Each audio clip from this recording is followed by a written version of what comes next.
I'm Anna Rose, and I'm the Exhibition and Programming Associate at the Wende. I'd like to welcome you all to our fifth installment of our Cold War Spaces series. Today's topic is expanding space design and emancipation in China. And our guest is Ole Bouman. He is a writer, historian, and curator, among many other things, working in the fields of design and architecture. He's the founding director of the Design Society in Shenzhen. It's a cultural platform developed by China merchants and the Victoria and Albert Museum. Today's talk will be a conversation between Ole and the Wende's Chief Curator and Director of Programming, Joes Segal. After about 30 minutes, we'll open it up to questions from viewers. So please get your questions ready to type in the Q&A box during that time. I'd also like to extend a very special thanks to Susan Horowitz and Rick Feldman for generously supporting our discussion series at the Wende and our virtual programs. So Joes, I'll hand it off to you to get started. Thank you very much, Anna Rose. So during the Cold War period, the Western world viewed the Soviet bloc as its eternal enemy. After the implosion of Soviet-style communism and the end of the Cold War, Islamic fundamentalism became the ultimate force of evil. Nowadays, the talk of the day is an emerging Cold War between the United States and China, further enhanced by accusations and conspiracy theories regarding coronavirus, as well as the recently planned security laws for Hong Kong. From a Western perspective, what do we know about China? And how can we understand its culture and policy without relapsing into Cold War rhetoric or Orientalist stereotypes? Taking architecture and urban planning as a starting point, these questions will be on the agenda in my interview today with Ole Bouman. Ole, welcome to Cold War Spaces, and let me start by asking you a personal question. What struck you most in terms of the experience of public space when you moved away from the Netherlands and settled in Shenzhen? Good day, Joes. Thank you for inviting me to this wonderful series. I think about your first question, there is, of course, a lot to compare. But if it's my personal experience, jumping from one public experience in the city of Amsterdam to such experience in the city of Shenzhen, the main difference, I think, is the way history is displayed. History as kind of reservoir, in the Amsterdam case, of styles and narratives. Also stories to be sold, history as something that is you're constantly immersed in, but then translated into a very contemporary and also monetary interpretation of history. If you say history is to be sold, are you thinking about the tourism industry, or what is your reference there? Yeah. To shortcut, what I'm saying is that that tourism in the public space in Amsterdam, until 3 months ago, was pervasive, something that you could not escape, and that determined the very public experience of the citizens. Whereas in Shenzhen, history is also very present, but history as a driver, not as something to be consumed, but as something that needs to be implemented, needs to be arranged. And history is an agenda, so to speak. History is actually the unfolding of something that needs to be achieved in the future. So I think that is a very stark contrast that I could never escape from. And history as something to be achieved, is that looking back at the Chinese tradition and trying to find contemporary ways to implement it in a meaningful way, or how should we envision? Well, I think it boils down to that famous distinction of the same word history as something that has been, that kind of past thing. It is something that is behind us, and history as something that can be felt, can be experienced, can be made. You can write history, you can also, you can make history, but you also can accept history as a given, as something that can never change anymore. that is behind us. And I Yeah. think this difference is very strong. Right, and is that connected to a strong sense of continuity in Chinese history? I was wondering, so the series is called Cold War Spaces, if there is a significant change in the approach of space or public space since communism in 1949, or are continuities more important, and are they still informing how people think about public space and designing public space right now? Yeah, I mentioned history as a conceptual way to distinguish between a Western city with a strong historical background and a Chinese city. But there is something else which I think is very important to consider when you think about the Chinese cities, which is more like a timeless dimension of public space. That's another thing that I cannot compare so easily because I never experienced such incredible strong attachment to public values as being spatialized in the way cities are built. And the most important factor there, and I prepared a couple of images for you to illustrate that, is the way social life happens on the street. Oh yeah, I would love to see something. So please show us. Yeah. Okay, so I was telling you about the kind of timeless dimension that connects almost times immemorial, thousands of years in China and the contemporary situation. And what I mean is that, of course, if you think about city making, there is the material component, the way the spatial setting is materialized in street profiles, housing facades, public facilities, urban furniture, and things like that. So, of course, it's in the end a material issue. But as you can see very well in this example of historical Hakka typology of Tulo, you see that the shaping of the space immediately also implies a social setting. And as you can see, these very old typologies are spatially, but also ceremonially and spiritually referring to a certain togetherness. In the Chinese call this togetherness he. It's included in the word he. You have that as a one character component that you see in many different words in Chinese. The production of he, the production of togetherness, is something that is almost like not just a driver of urban design, but almost like a norm to create connections. And you see it in the old days, but you still see it in the contemporary situation where there are still lots of examples of hutongs in the bigger cities, the old neighborhoods, where the street life is part and parcel of the way people experience the urban spaces. And the way street life helps people to relate to each other. And also in more contemporary setting, so no longer hutongs, but the street scene of the present day in Shenzhen, the city I work, you still see how important street life is, and actually so much of daily life in China happens on the street.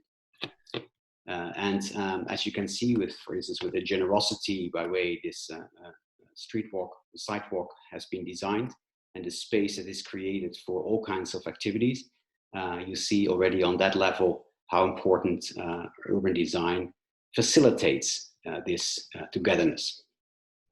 And is that more so, Ole, than, for instance, in New York City or Mexico City or Amsterdam?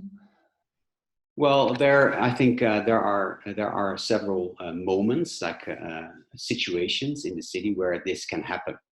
But already we spoke about tourism, and tourism is in a way also affecting that option for citizens, for locals to experience the city as something that belongs to togetherness. Many people even experience that it is something that is taken away from them. In China, they don't have that feeling, and I show this example of a piece of infrastructure, a skywalk around a very busy cross-section in the boulevards in the city. And even that skywalk, again, through the ornamentation, so to speak, in the month of Chinese New Year, you see how such a space also is adopted and treated as a place that is about recognizing each other, recognizing the values, recognizing the time of the year, and so on and so on, and as a kind of device to synchronize the experience of citizens. Right. And here's a very different example in urban village in Shenzhen, famous and also notorious for the handshake buildings, as they call it, buildings, residential buildings that are very close to each other, sometimes as close that you can shake hands across the street to your opposite neighbor.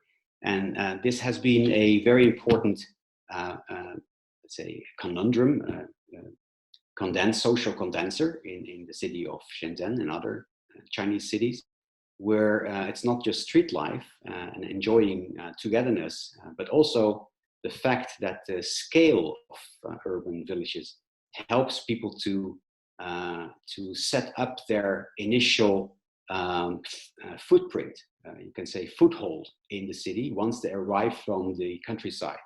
So in recent decades, you have this mass migration from countryside to the major cities.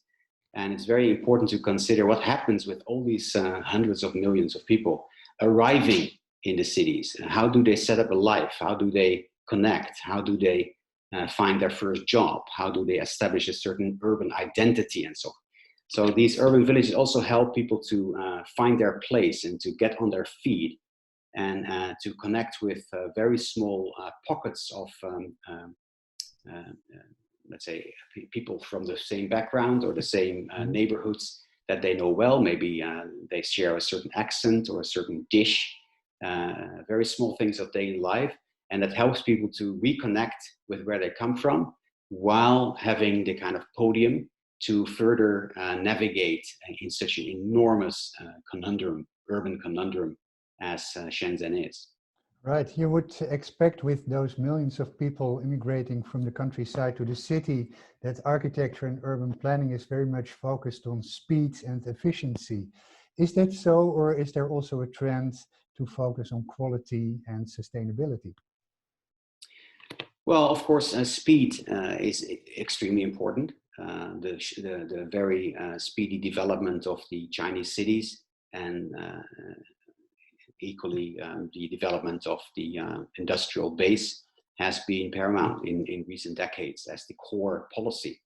And definitely urban quality and let's say a decent floor area for each person, the floor space ratios and so on. There was much to complain about because clearly the whole society was in the pioneering phase since Deng Xiaoping and his fellow decision makers in the end of the 70s decided to reform and open up, as they call it, the Chinese society. And the mass migration to the cities came with a lot of neglect, so to speak, of urban values as we know it very well from the European or in some way American cities. So that is true. But you can see across the years, and especially in recent years, that once this economic recovery from the 90s, 80s and 90s is moving into the 21st century, you see an increasing pressure to invest in quality, to also invest in the quality of public space, for instance, to organize things on the street, to invest in public furniture, to invest in parks, to invest in culture. On the one hand, you can say that comes along with the rising middle class, as you can see in China, hoping and expecting a different neighborhood and a different lifestyle. But it certainly also comes with a growing awareness about what it takes to build a comprehensive society. It's not enough only to invest in cheap labor and selling the products on the world market. Time has come definitely to think about quality of life, a life as a consumer, but also a life as citizen, to participate in society rather than only contribute in terms of quantities. Right, and this seems a great moment to ask you about Design Society, because you are the founding director of not the Design Society, but Design Society, which has the double meaning of a society of and for designers, but also a call to activism, design your society. Can you tell us a little bit how you came up with the idea for Design Society, or how this all started, and also what is the mission of Design Society, and how does it envision this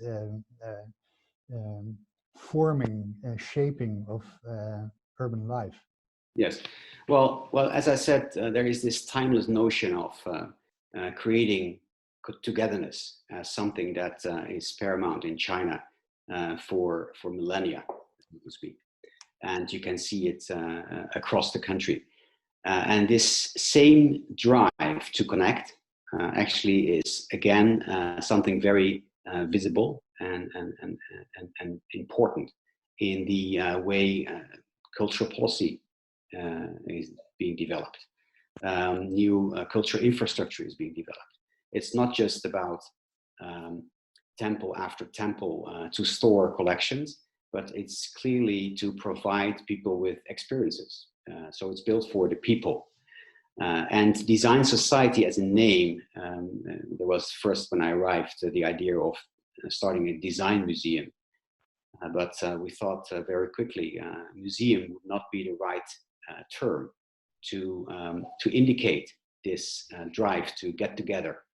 So we decided to call it Design Society, as you say, both as a noun and a verb, as something that is about people getting together in a society and learn from each other as peers. And on the other hand, also a call to action to design society through knowledge of design, through design thinking. In Chinese, it's called 学习互联, and that means even more literally to design connections. So where 5,000 years ago we knew already about guangxi, the Chinese art of relating to each other. Now we can call it hulian, a more digital version of creating connections, but still equally important as it always had been. Right, and designing society, what aspects are you thinking of? Is it mainly public space, or does it expand to other aspects of society as well? Oh, it's clearly a very expansive ambition. Here you see the building where we are located, and the building designed by Fumihiko Maki, a Japanese architect, is already a kind of condenser. So rather than a temple that cannot be accessed besides the front door, here you see a building that can almost be climbed as a hill. We call it the People's Mountain, the People's Hill. So you can enter the museum for 12 hours a day, but you can enter the building and climb on top of the building for 24 hours a day and use it as a public space and wander around almost like a cultural labyrinth where you can be exposed and run into, sometimes very focused, sometimes haphazardly, with all kinds of cultural activities. And it's up to us to host and organize these activities in such a way that people feel participant rather than just consumer. So there's this constant urge to let people be a participant and engage with what we are doing.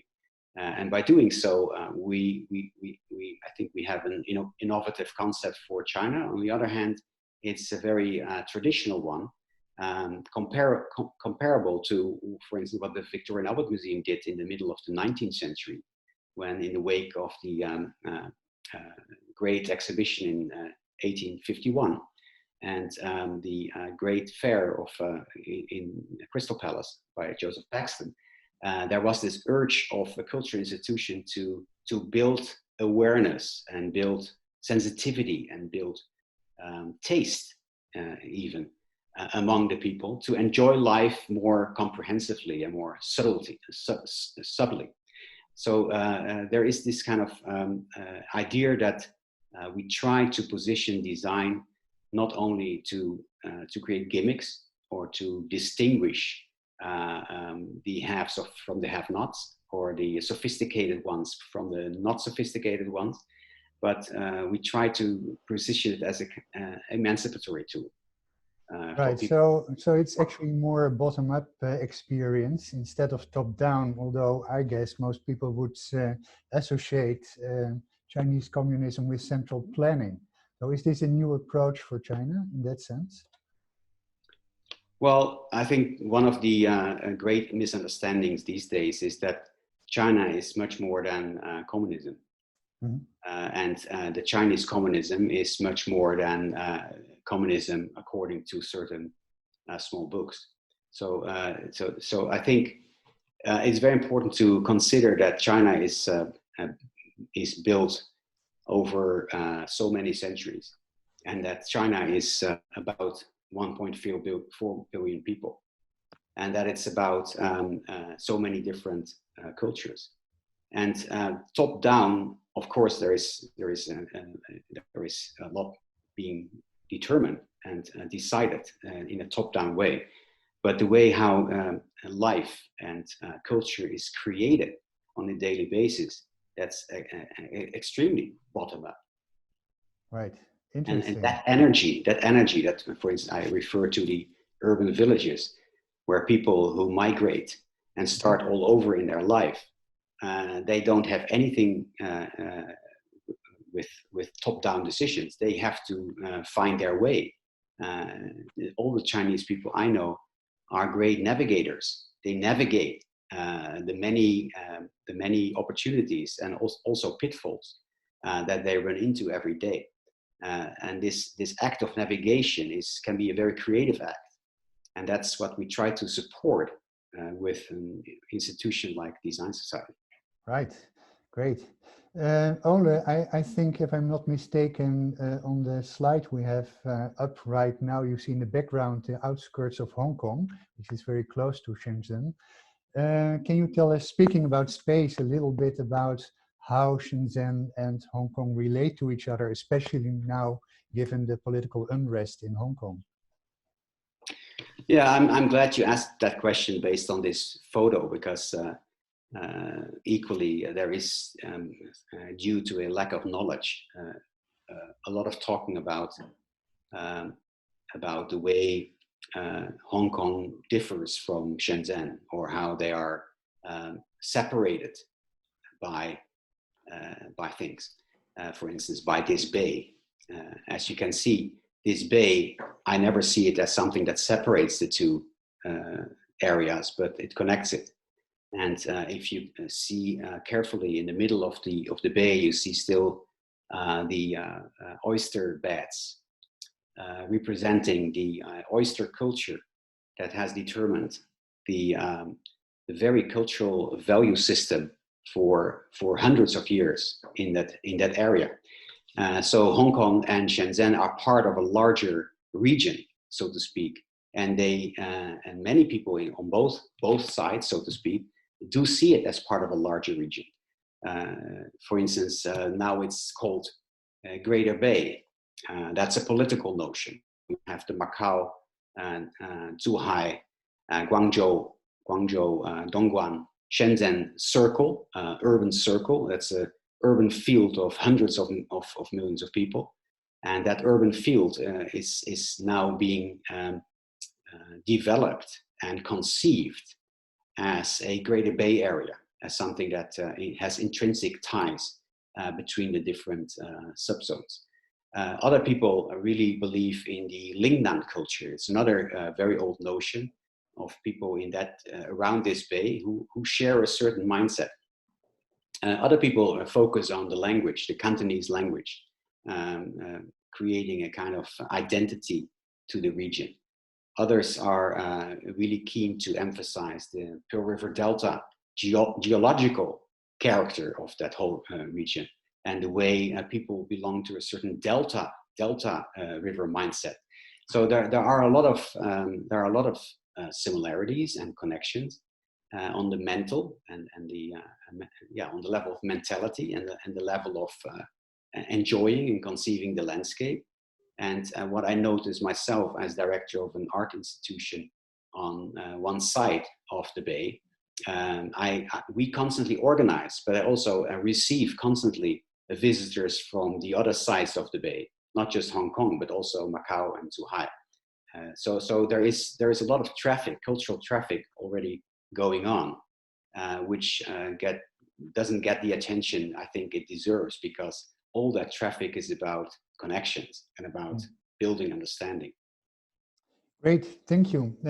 I think this is a perfect moment to open it up for Q&A. Please feel free to type your questions in the Q&A box. I have to ask you to keep them short. That makes it easier. And there are already a few questions. So let me start with David Eric. Shenzhen is essentially a new city. Are there differences in how Shenzhen community treats history, historical culture versus other cities, or greater Chinese culture treats history?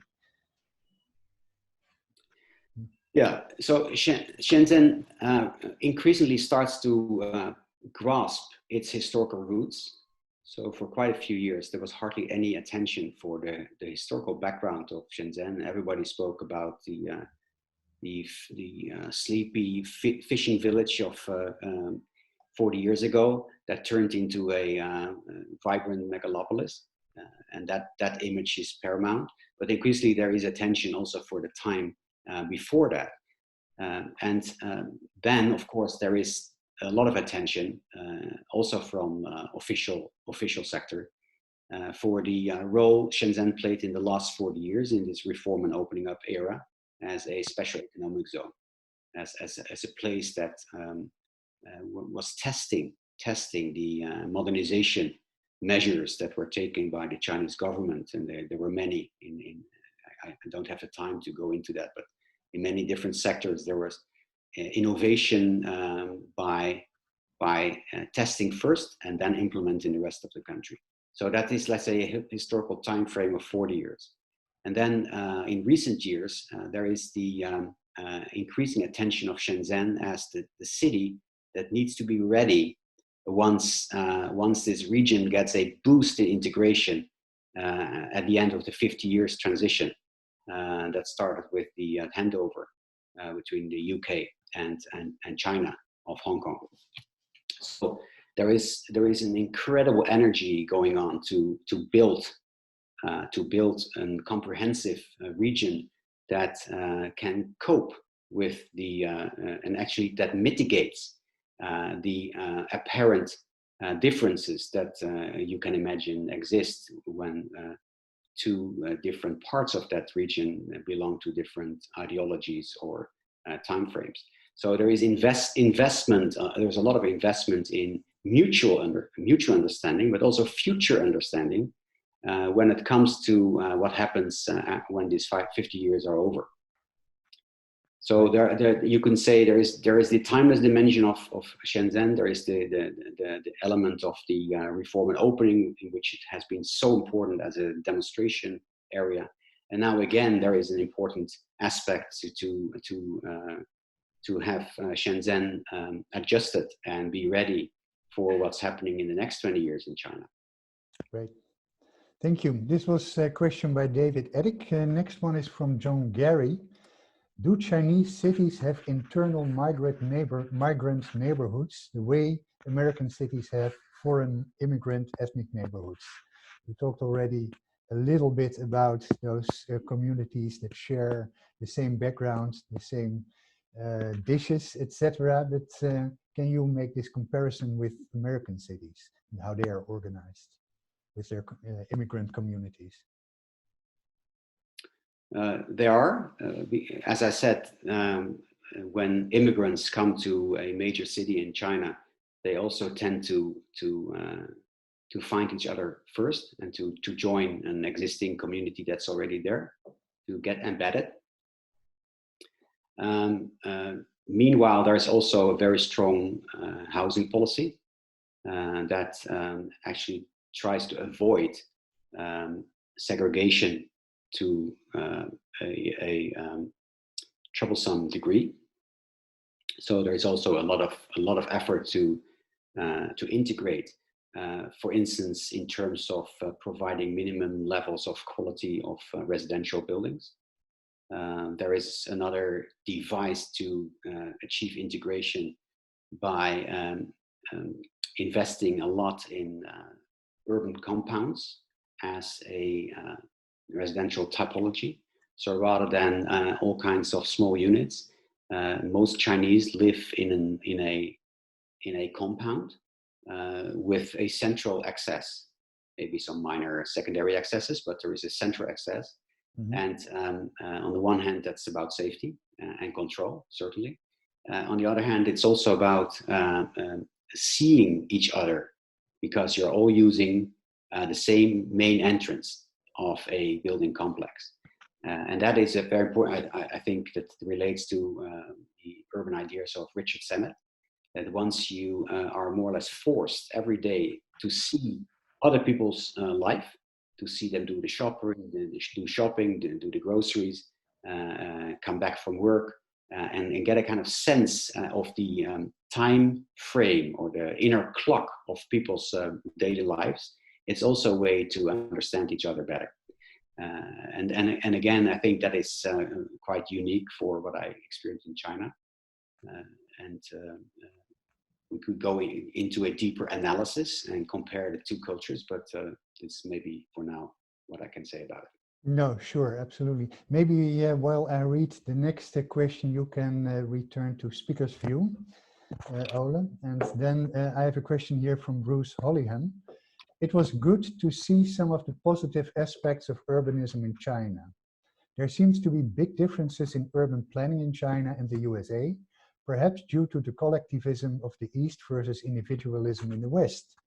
What insights might you give with regard to urbanism as it relates to the social credit system and public surveillance in Chinese cities today? Yeah, again, it opens up an entire major conference to discuss this. But I think what is true, there is in recent years a surveillance being implemented in the urban realm that people are worried about, and sometimes also be bothered about, especially the people from outside. In China, there seemed less debate about it than outside. But it's something that is more visible than in the West, but certainly in the West it's equally strong. Maybe it's using other instrumentarium than in China. Maybe it's more about software and mining, data mining, and less about checking the facial recognition, as it is a strong device in China. But what I think is really important is to frame this discussion, this technical comparison, by a more historical discourse about what is the purpose of all this. So what is the reason of what drives this trend? And I think what would really be beneficial to the international exchange of ideas is to really dig into the debate about social purpose and how society is being structured around a certain purpose, and to assess how valid is this purpose. I think what I noticed in China, living there for several years, was the incredible strength of the social purpose to build society. It relates to the very first topic that we spoke about, the difference in what history is. Is history something that is behind us, or is history something that need to be fought for or need to be achieved? Mm-hmm. As something that is in your own hands, or as something that is taken away from you and out of your hands. So I think that a sense of purpose is crucial in understanding the Chinese culture, and I think relates very much in terms of assessing recent developments in engineering, in economical development, in surveillance, but also in my own field, cultural policy making. Right, thanks. The next question by Gary Richwolds is, what effect will the newly proposed legislation have on the region? I guess the new legislation with regard to Hong Kong. Yeah. Oh, I thought you were referring to the new legislation about architectural quality that has been launched only 2 weeks ago. Ah, who knows? I guess in this case it's about the region. So, but yeah. Yeah. Yeah, I think it's the same. It's the same kind of discussion as we had before in terms of the purpose question, social purpose or not, and what kind of social purpose, and who is rallying behind the purpose, and whose purpose is it anyways? These kind of questions, very profound cultural questions. When it comes to a very recent act, of course,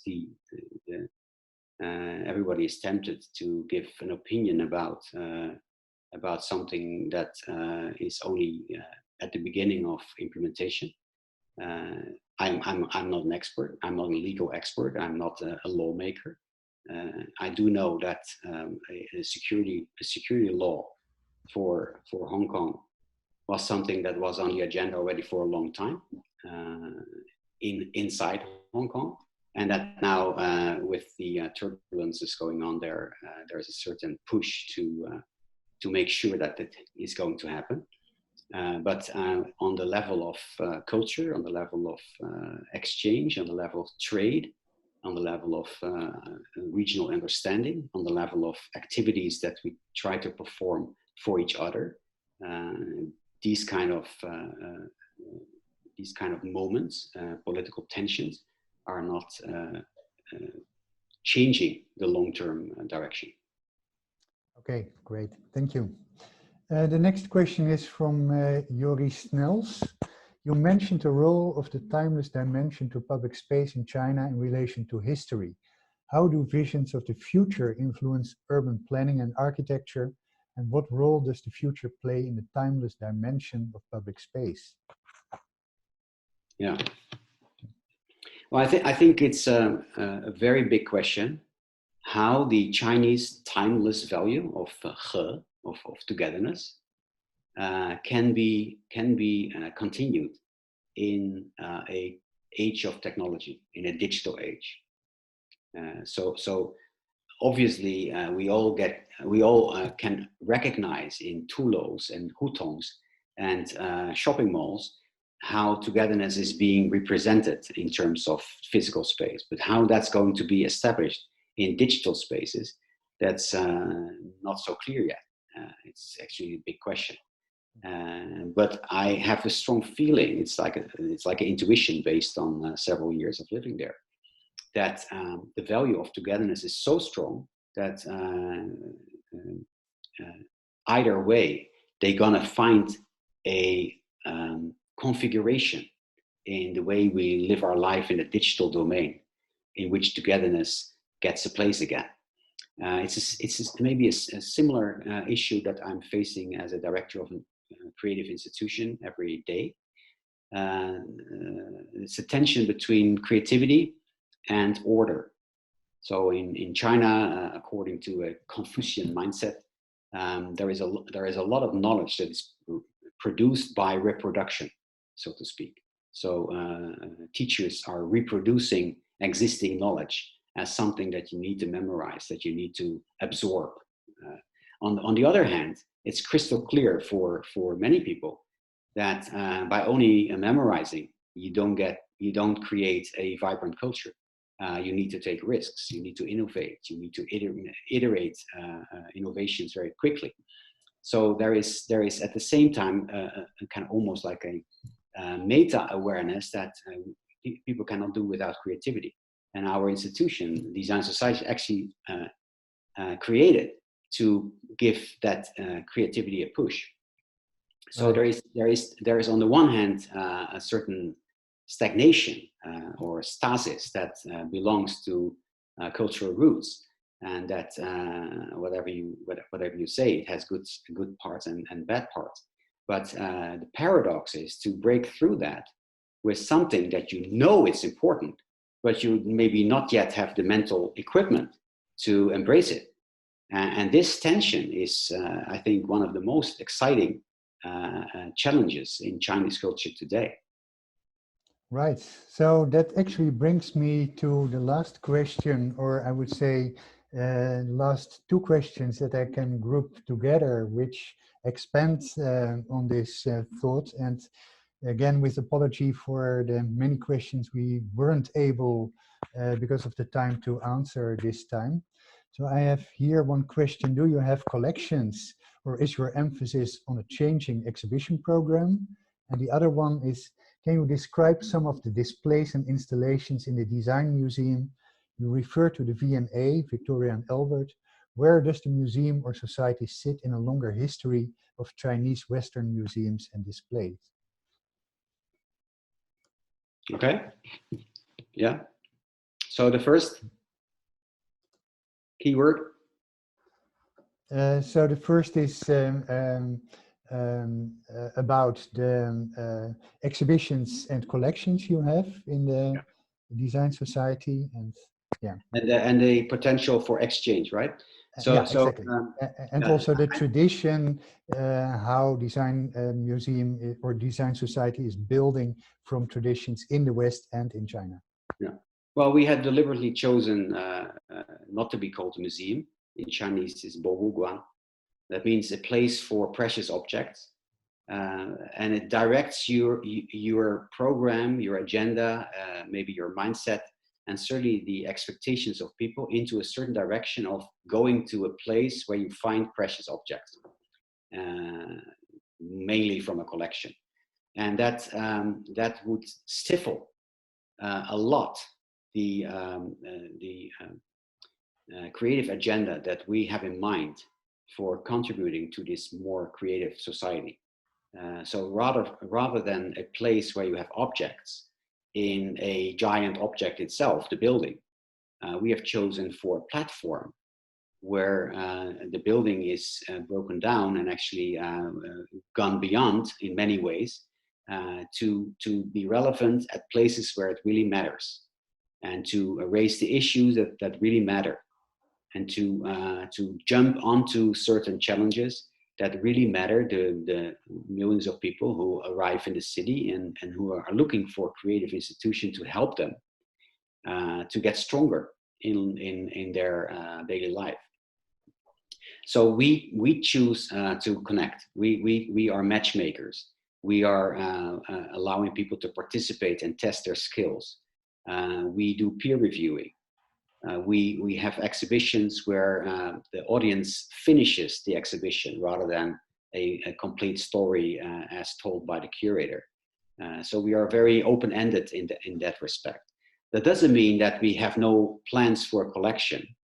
That's a different story, because I think in the end, for any institution in culture, it could be good to have a collection as a kind of memory to what was important in the years of its existence.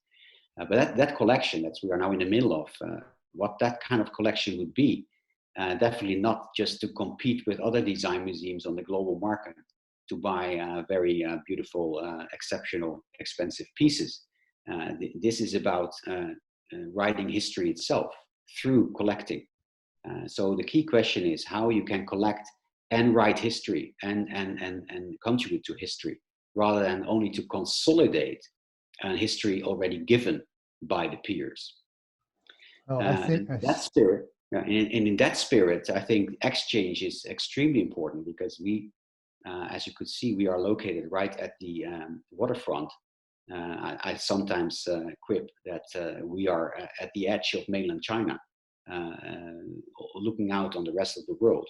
The rest of the world is coming to Shenzhen all the time, and we are kind of interface. So we cannot do without exchange. So any ideas for exchange will be warmly welcome.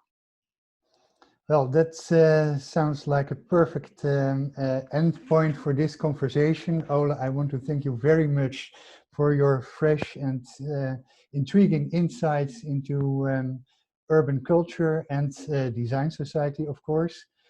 Thank you very much. Next week, June 3rd, my guest will be Annette Wowinkel, Research Fellow at the Center for Contemporary History in Potsdam, with whom I will talk about picturing space, East and West German perspectives on the GDR. I hope to see you there. Thank you very much for watching, and goodbye. It was a great experience, Joes. Thank you for hosting this, and also the audience for the interesting questions. You're so welcome. Thank you very much, Ole.